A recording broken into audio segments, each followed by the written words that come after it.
Hello, everyone. Welcome to Get the Gist podcast, where we dive into the latest trends, innovations, and challenges across industries.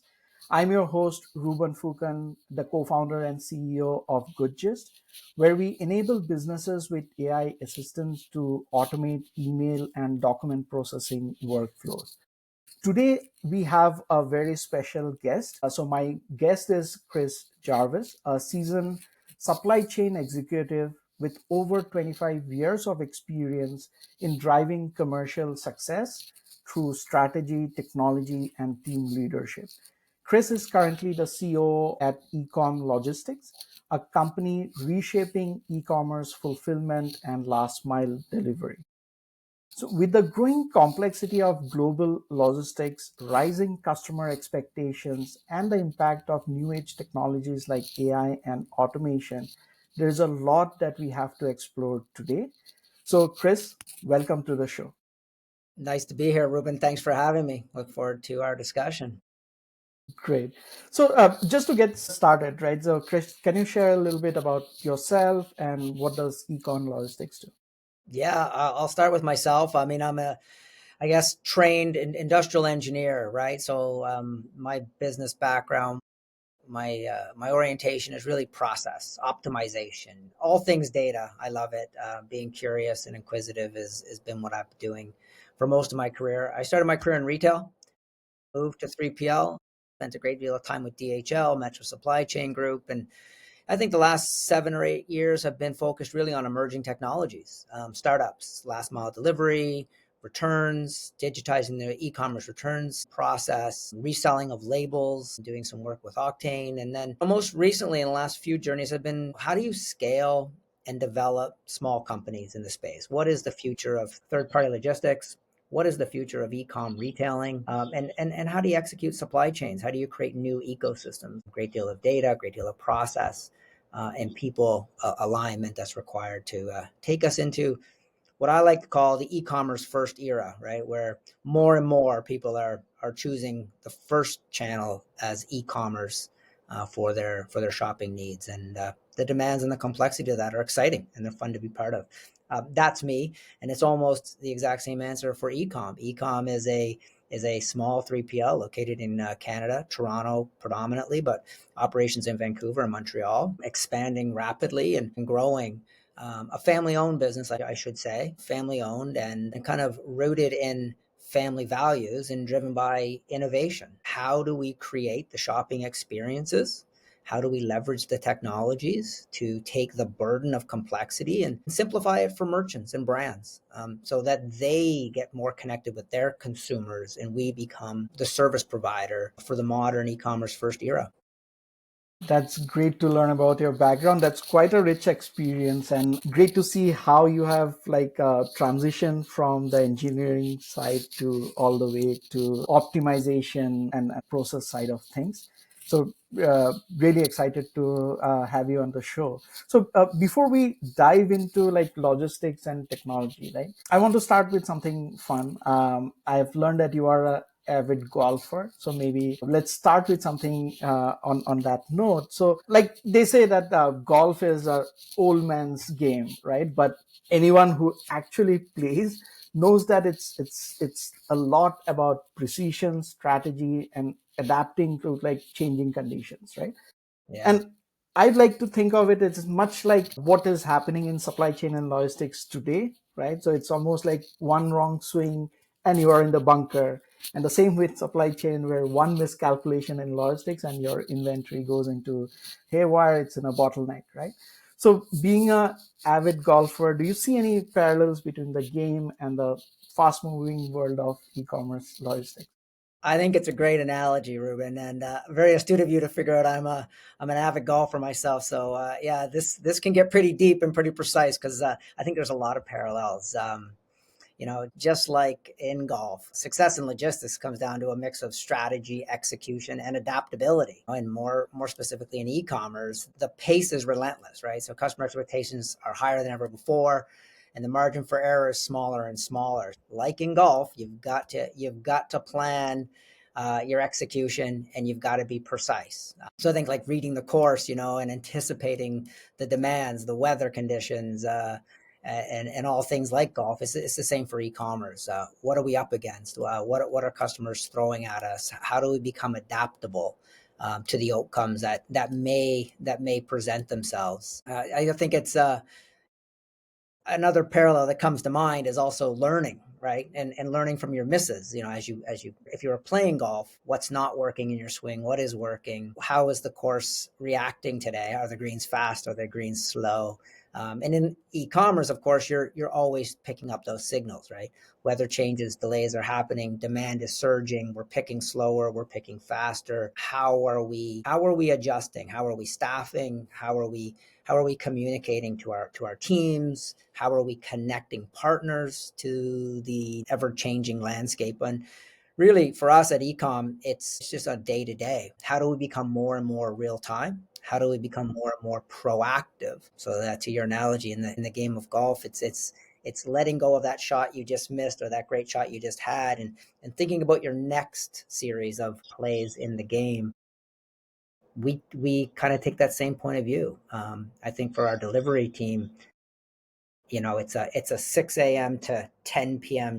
job, and we are looking at dashboards and planning routes in real time, and trying to anticipate, how do I get to 10 o'clock with everything on time? How do I adjust when bridges are closed or accidents happen or customers slow us down? How do we recover? Remain focused, let that pass, and get to the end goal. Yeah. That's a great comparison. So true, right? So I mean, typically customers see the last delivery when they receive a package. They don't know what goes behind making sure that they get it within the same day delivery, or the pressures of logistics that are involved. So thanks for that comparison. So I know that and as you have said, right? So ecom logistics. I mean, you operate in a very highly competitive fulfillment and last mile delivery space, right? And you help small businesses to enable them with the delivery, right? Yeah. So how do you see the space, and its role, right? So evolving given the complexity of the logistics operations that has changed over time, right?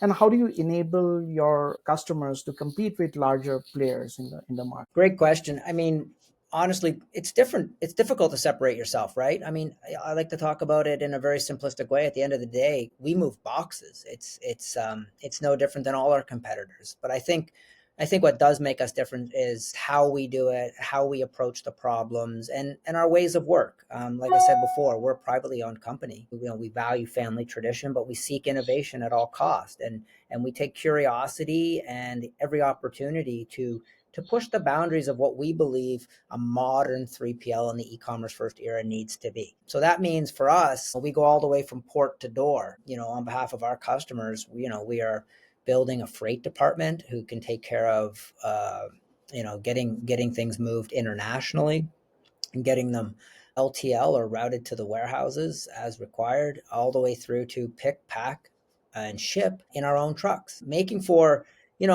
a very fast and predictable service to our merchants. Now, we like to think it aligns well to what an Amazon experience is and what we can do for brands. Of course, we're not as big as Amazon today, so we are local, we are regional, and we're positioned ourselves into the major cities where we can bring our strength along with other partners in the e-commerce ecosystem to deliver a full end-to-end, coast-to-coast solution. And I think today that's possible because of technology and because the way the ecosystems are formed through some deep partnerships that we can pull those kind of things off by orchestrating, owning the data layer, owning the communication layer, but then also working with endless amounts of partners to extend our network into all reaches of Canada and even the US now, which is a real growth opportunity for us that we're moving forward on in 2025. That's great to hear, and great that you mentioned US, right? So my next question is on specifically on the cross-border logistics challenges, right? And especially between US and Canada, and with the new challenges that are evolving every day, right? Both from a geopolitical level and even otherwise. How do you see and how are you helping merchants navigate the complexities of international fulfillment? Yeah, I mean, there's a lot of complexity with international shipments, and it's where predominantly, obviously, Europe, Asia, other parts of the world, we're not operating, but we rely on partners, DHL and others, to ship globally on behalf of our merchants. I think internationally, when we speak about the U.S., is obviously an ongoing situation that's causing a lot of questions from merchants on both sides of the border, both U.S. and Canada. Merchants in Canada looking to get positioned in the U.S. To avoid looming tariff and disruptions to their demand, and then even from the U.S. we get a lot of merchants calling, wanting to now position their inventory in Canadian warehouses, get it fulfilled locally for obvious and sufficient reasons. And so for us, that means taking a position in the U.S. this year. Ultimately, it means that we need to our customers count on us and trust us to continue our service, and have been asking us quite honestly for a while to move to the U.S. I think with the trade implications, this is now the moment to make that happen, and you'll see us entering that space within the coming days or months, and helping them out. I think for us, it's about finding the right location. Right, we like big centers, we like urban, we like to be local, and we like to wrap last mile delivery around our services. We're not simply a fulfillment house. We are a one-stop shop end to end that really takes on the responsibility of getting great customer experiences in large urban markets. So when changes that is this rapid happen needs to happen right in a short period of time, so how do you handle scenarios like that, right? Is it primarily more ground level execution that makes the difference? Is there any technology play that can help you augment some of those? How do you approach problems like I mean, at the end of the day, it's a physical business, right? And at the end of the day, you ship the box or you don't. You deliver it on time or you don't. It's a zero sum game from some aspect of it. But orchestrating, in markets that extend beyond our physical reach, it's about setting data in place and having the visibility, right, all the way through either partners you use or not. Our connection is through technology, where we can run a very dispersed network in a very centralized location. We have operations set up like control towers that allow us to see how our package is being moved, where are they being picked, who's moving them, and time stamping, and really gaining an understanding of how things are moving in real time. That is the mission of our control tower. And Canada is very large. US and Canada together make us even larger. But we have a control tower here in Toronto, moving boxes in Vancouver on a daily basis. We know what's happening, even though we're not right there in the truck at any one time. And I think that's what customers rely on us for, is that level of oversight, governance, and predictability. So to be onboarded and partner with us, there's a set of qualifications, and we need to ensure that we maintain that high standard that we're used to with our own drivers and our own trucks, extend into any partnerships that we do bring in. that's great to hear. And so I get excited when I hear about numbers and data and how data is actually helping optimize business. I have a data science background myself. So on that note, right? So one of your core principles is know your numbers, right? So getting a little bit deeper into that, right? So what are the if whatever how do you look at data? How does data play a role in optimizing logistics, right, or in your fulfillment, or even in identifying the partners, right? So what happens in your mission control tower? Well, I just want to start by saying, yeah, I'm with you. Data is the backbone of modern logistics. Knowing your numbers means, really having real time visibility in as many aspects of your supply chain as possible, from order intake to fulfillment to last mile delivery. When we think about our control tower, it's centered mostly on the delivery network. It also does pick up what's happening in our fulfillment center. from a shot clock perspective. So how many outstanding orders do we have? Where are we at in the day's demand? As more orders drop in and more orders exit the system, how are we staffing? Where is our productivity at? And how do we maintain that flow? We've got some pretty big cutoff times. One of the things that makes us unique is we have a same day delivery option. And we like to, if you are a fulfillment customer, we like to always achieve a same day delivery service for you within 150 kilometers of our warehouse. So we're up pretty early, getting all the demand up until about noon into our warehouses, picked, packed, and shipped, so they can hit that 3 o'clock same day window where we exit trucks, load trucks, and deliver. We're not only doing our volume, we're also taking external volume into that same day offering, but we also have next day. And so next day is being coordinated at the same time. We do two different sorts every single day, and we fulfill that at those cadences, which requires us to know our numbers, know what our capacity is at any moment, and know how things are flowing or how they have to be adjusted. It's not often, but there are exceptions. There's corner cases, edge cases where, best laid plans go wrong, and then it becomes a communication game, a setting of expectations, and understanding how we can possibly adapt or recover. Inside the warehouse, it's not uncommon for us to bring extra labor midway through a shift, or even remove some labor and deploy it into delivery. Luckily, we have a lot of partners in the ecosystem for delivery, so we are constantly assessing and ramping up and down. Day-to-day fluctuations in that aspect of our business can be very material, from dozens of trucks plus or minus.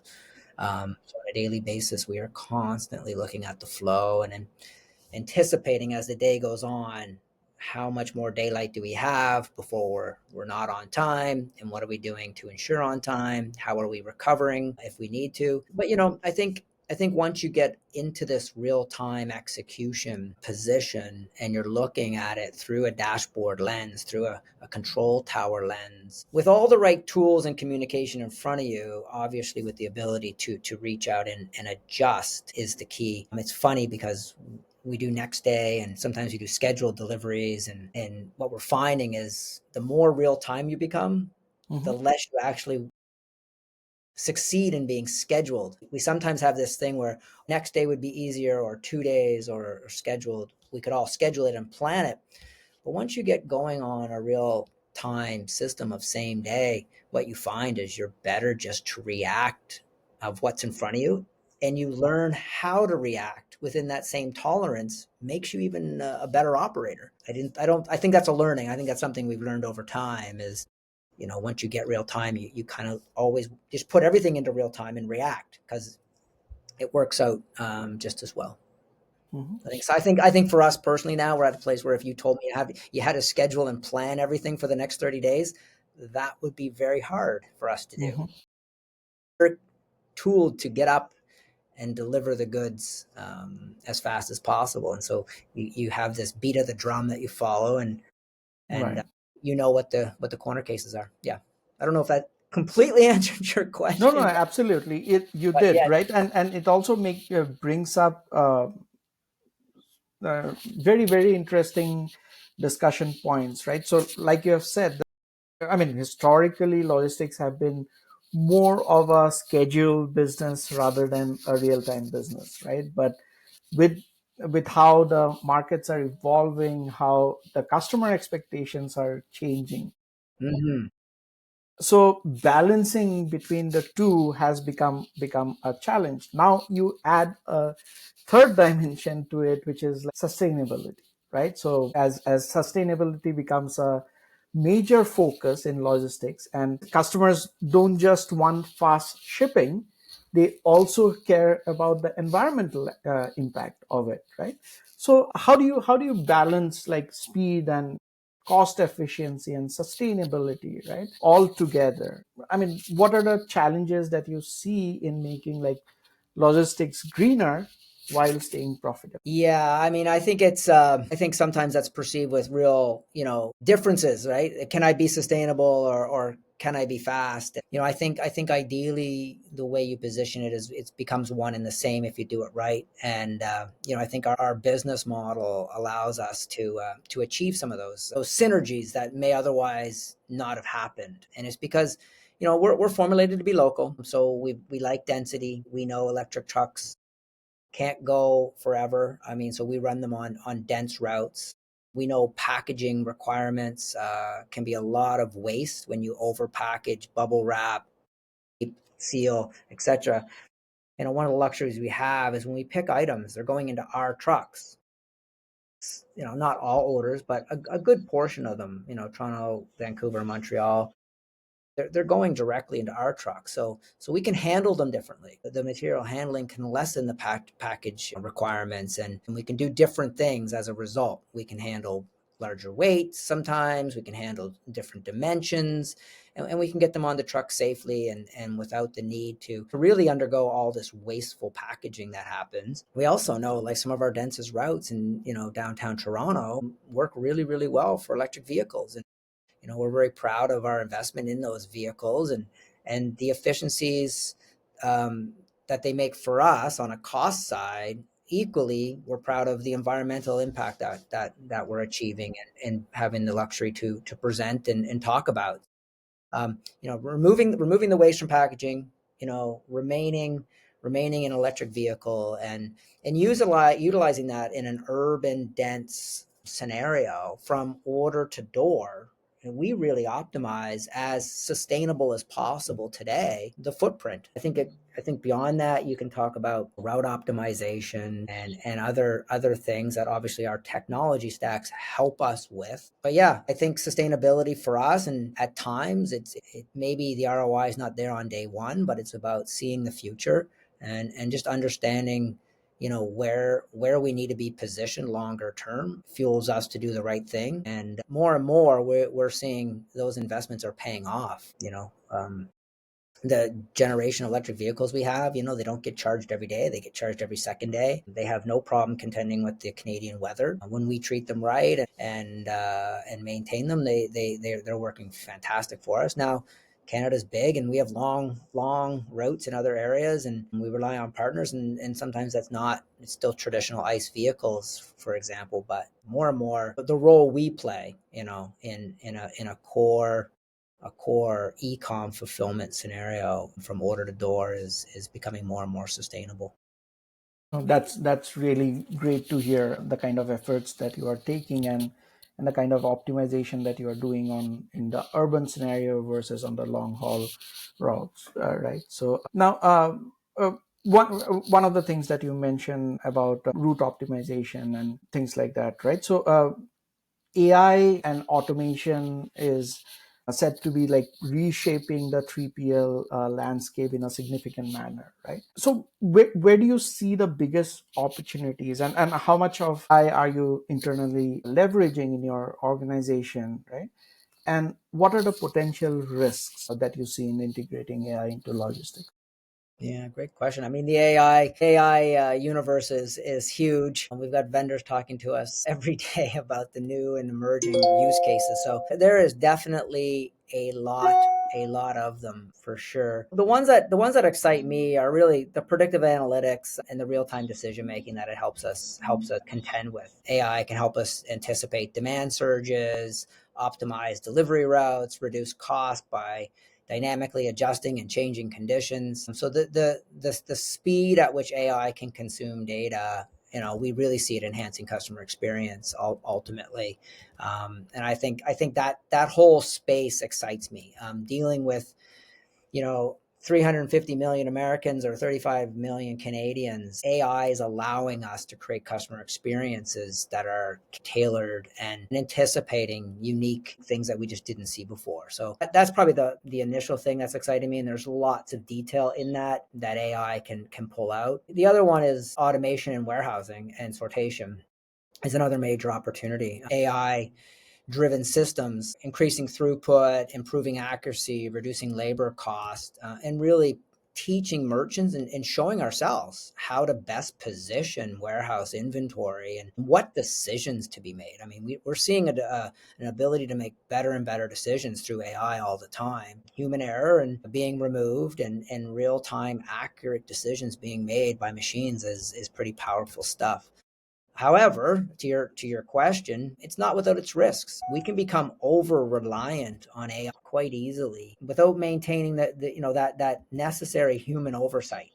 Mhm. We can't forget it. There's going to be exceptions. There's the training of these models, and there's just this, you know, awareness that is this the right decision? Providing greater context is where operators need to be. Some machine learning can do a great job for tactical decisions. I think there's also at times it can go awry if the data is not well understood, all the way just changing situations. So be it traffic or weather, or be it, customer behaviors, or anticipating what hasn't happened in the past isn't going to happen in the future for certain reasons. You have to have that human oversight. Yeah. Is it so, calibrating your AI systems correctly for the lack of data or how it's being made, it can be disruptive if you're not governing it. The No, no. keys the key is obviously Yeah. striking the right balance between the two. Yeah, that's a great point. I think that the key is, like I've mentioned, is the calibration, and that is easy to sometimes miss because AI is treated like a magic trick that you plug in, it works. But there is a lot of work that needs to go in to make AI work right for your business, and that is the whole calibration game, which is It so can give you a important. head start for sure, and we see it doing amazing things with our efficiencies and our work groups. But if you don't read what it's putting out, or you don't assess it critically, sometimes you're not always convinced it's the right decision. Yep, absolutely. So, related thing, and this is more closer to what we do as well, is that a major challenge in logistics is the sheer volume of paperwork, right? Right from invoices to like customs declaration to everything that goes behind in making sure that the shipment goes right. A lot of that had to be done manually earlier, which can, of course, be extremely time consuming, can be error prone, and things like that. So, are you seeing AI transforming those aspects, the things which are like repetitive, which are like time consuming, and which doesn't necessarily need people to do the heavy lifting, where AI can actually take up that and then you just have human oversight for review. So are you seeing the impact of that in like efficiency in your organization? 100%. I think that the most obvious use case is around customer care. Responding to customer inquiries. Where is my order is a question we get a lot. With the right AI, you can eliminate almost all of those responses, Mhm. either in voice and in writing, text or email. That is happening today, and obviously takes away a great deal of distraction, opens up a whole new self-serve use case for consumers. Our feedback, and initially we were a little skeptical. Do we want to let go of that touch? But the reality is consumers crave it. They don't want to speak to humans. They prefer getting their information fast and concise. So they engage with a chatbot. They seem to be responding very well when the bot's well trained and has the right answers and approaches the human in the right way. It works great. There's some learning curve there, and there's some testing of different technologies to make that happen. But I'm pretty confident that for us has been a game changer, especially when you're in peak season, fourth quarter, call volume goes up materially. How you address it, and then how do you take the outcomes of those touch points and operationalize them has been our next phase of, if there is an inquiry and the status is being asked but we're behind, how far behind are we, and can we respond back proactively to tell them we're going to make that happen at scale is hard. Linking execution with those responses. Beyond that, I think other use cases that we're seeing is just in the way of work, the way the team works, and I think most organizations, small or large, are seeing this. Large language models helping people respond to email, helping people articulate complex ideas in a structured thinking presentation kind of way is prolific across our organization. Anyway, at times it's actually annoying to think when you read something, you're like, that's a pretty perfect piece of writing, or did you really structure it that way? And you have to ask, how did you qualify that with the chatbot, and what are your actual thoughts based on your experiences and knowledge versus what it just said? It can be awful diluted and sometimes very generic. in the way it approaches problems. And so I think you have to bring out the nuance, you have to give it the context. It's a great starting point. It certainly breaks the back of a lot of heavy lifting that we do around the office. And then, taking that same thing and just paper flows of how we work with teams, how we collaborate. We always have bots at our meeting. They're always recorded, notes are taken, action items are dispersed, and no one really has to be that note taker or that person to follow up. We've got tools for those kind of things that we find pretty impactful. Gives you a nice summary of the day or the week of the meetings you've been in. It flags you on things that you need to do, and these kind of mundane tasks sometimes get overlooked. But if you're trying to create an environment of high performance, these tools can really help keep you focused on how you get the most value out of people, and let the machines do the stuff that's more mundane and repetitive, to your point. Yeah. Yeah. So, what are the biggest challenges ahead for the e-commerce logistics industry that you see? For us, we're a 7-year-old company. We're still working to find our place in the environment, and we've done really well, but our aspirations are big. So I think it's about continuing to maintain clarity around our mission, the outcomes that we're trying to drive towards, setting clear, measurable goals. We're not content with being a regional player like we are. So we're expanding heavily across Canada. Vancouver is probably our next stop in the Canadian portfolio to build out. We've got a cross dock there. We'd like to turn it into a fulfillment center. And like I said earlier, the US, I mean, our customers are enjoying our last mile delivery service. We've been told we should go to the US and support them by a number of our customers that we provide a really good experience there. But more and more, we're getting our merchants asking us questions around tariffs and how are we going to secure our inventory south of the border. And so with all that, we will be launching a couple sites, both East and West Coast in the U.S. To not only support them, but to also help the growth of the company, which will, put us on a new and exciting path. Funny, we were talking about data and AI.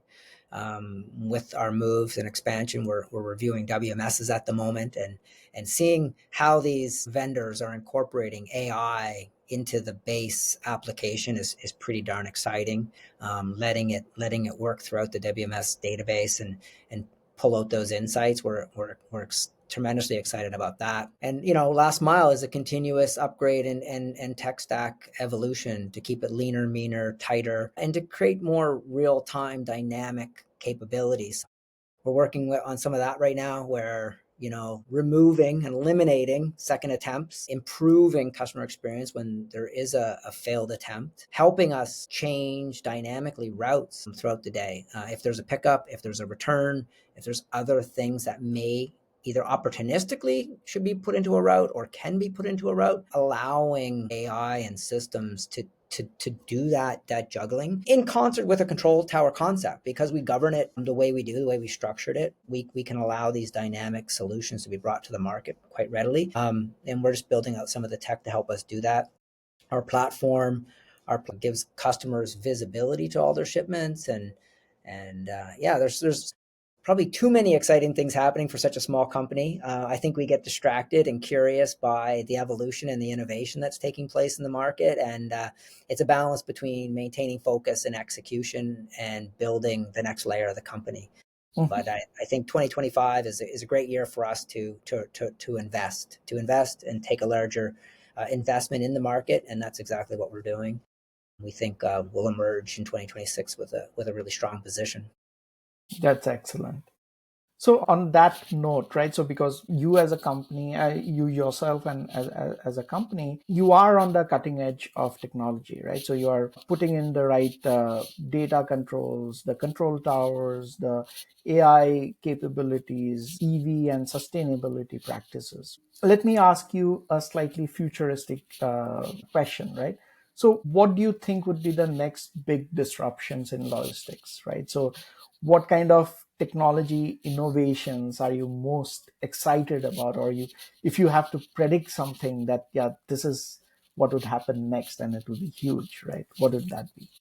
Yeah, good question. I'm not a predictor, but I know this. It's a long-standing vision and mission, and it's part of what attracts me to working with Lugman Ahmed here at Ecom was this concept of local. we have this term we call ecom local, and local because local is sustainable and local is fast and local provides options to consumers that drive economies locally, and we think that that's all pretty cool. And that's a difficult ecosystem to play in when you think about urban and dense and scooters and bike deliveries and drones.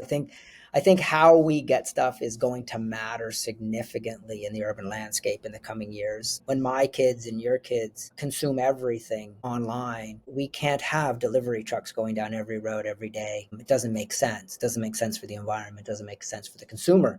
Ultimately, the consumer becomes a shipping and receiving dock at their front door, which doesn't work. So we're really excited about, we're excited about the grocery space. We're excited about what groceries mean to our predictable delivery patterns, and how it can impact positively consumers, and how you can create relationships with drivers and fulfillment centers through that consistent and predictable visiting of a trusted provider.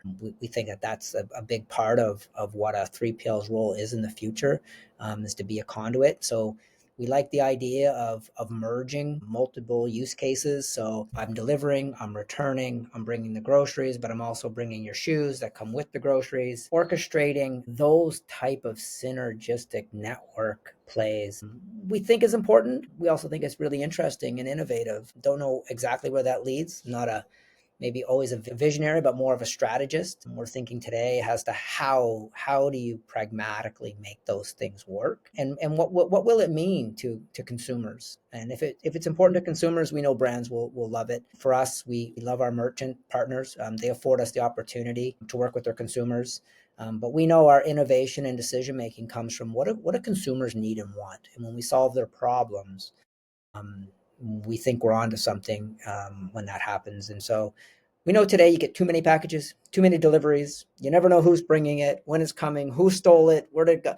And we spend a lot of time thinking about how does that get resolved. We'd like to think we're playing a small role in positioning that with our merchants, and hopefully from there we can figure out locally what that means, and then how does local scale. Yeah. So I don't know if that really answers your questions. I don't have a crystal Yeah. ball. No, no, I do, absolutely. I do, I do think new forms of delivery are part of that. If I was to go Yeah. stretch, I think Yeah. drones and I think scooters and bikes and personal electric vehicles is all part of a changing landscape around how do people get what they need when they need it and where they need it, and people may move. And so it's a real dynamic environment, and it's a multi-carrier environment. I think the ability to govern that at scale is super interesting. That's great to learn that. Hey, Chris, this has been a fascinating discussion today. But before we wrap up, so any final advice that you have for business leaders who are navigating the e-commerce logistics landscape? Any advice? I don't know. For me, I spend a great deal of my day talking to the team, and hopefully creating really sound and direct expectations around where we're going, why we're going there, and more importantly, like working collaboratively and listening to one another about what is the why and the how of the vision. So it's one thing to have a vision. I think it's another thing to have people understand how they're connected to the outcomes of the organization, and the important role that they play. Remaining fearless in their decision making, but also guided by making great decisions that propel us forward. We've got some really big vision, but the how we get there, the stepping stones, and engaging people and having them embrace the journey is the only way to get there. So I think the technology that we've been talking about, the emerging small businesses that are helping change the supply chain landscape, can be pretty complex. I think you have to pick your point of view, where you're going, why you want to get there, trust in the right partners, and collaborate and connect people. These are ultimately tech enabled solutions, but without people, we don't really get the best results, I feel. So it's about people. I like to say we're in the people business, and we're fueled by tech innovation. Those two things together make magic. Thank you so much, Chris, for joining us today and sharing the great insights. So, and wish you good luck for 2025 and with your upcoming launches, upcoming market expansion into the US. And great to have you on the show today. Really enjoyed my time. Thanks for having me, Ruben. Good luck to you as well. Thank you so much. And thanks everyone for listening in, and we will see you in the next episode. Thank you so much.